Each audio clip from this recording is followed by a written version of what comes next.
There's no such thing as the perfect car. The one that failed us was the same one that got us here in the first place. So, you've just got to drive the car you're in. Well, everyone's an individual, which means that everyone is motivated a little differently.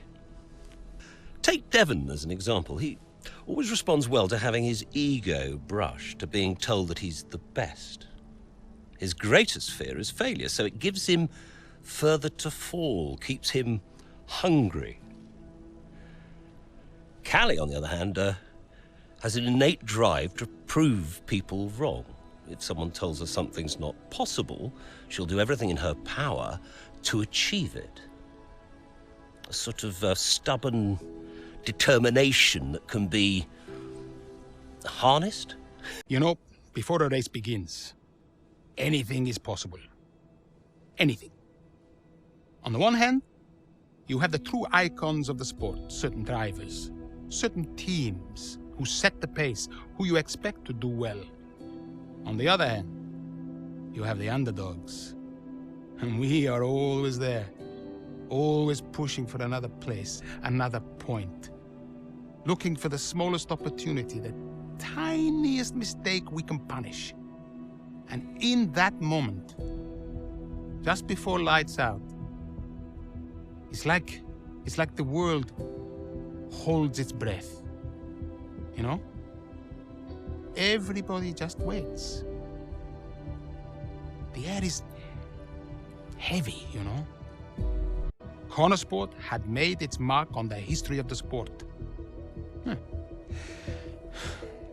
And I was at peace with that. So you weren't nervous? Are you kidding? So we know how it stands right now. But just how different might it be when the checkered flag waves here in Abu Dhabi? And it's lights out, and away we go!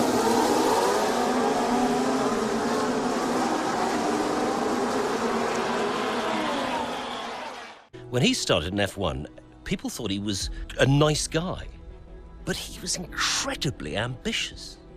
It's just what makes Aiden tick.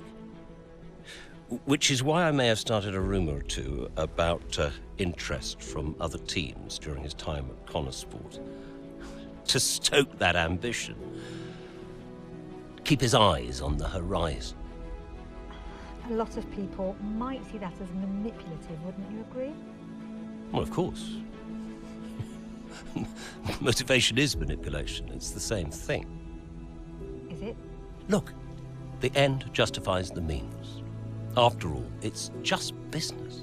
What a moment! I've got goosebumps. Now, for those of you wondering at home, only a handful of women have entered at least one Grand Prix over the years, but none have even had the opportunity to qualify since 1992. Italy's Giovanna Amati, for those of you wondering. So today is very much a new dawn here in Baku. And Maya was impressive in qualifying, so let's see what the Grand Prix has in store for her. Yeah, I have to say, it is quite a tight-knit pack out there. Fierce competition all round. I really wouldn't want to call this one. Indeed. We've seen some brilliant driving here today, especially from young Callie Mayer. She seems to have made the transition to F1 as if she was born for it.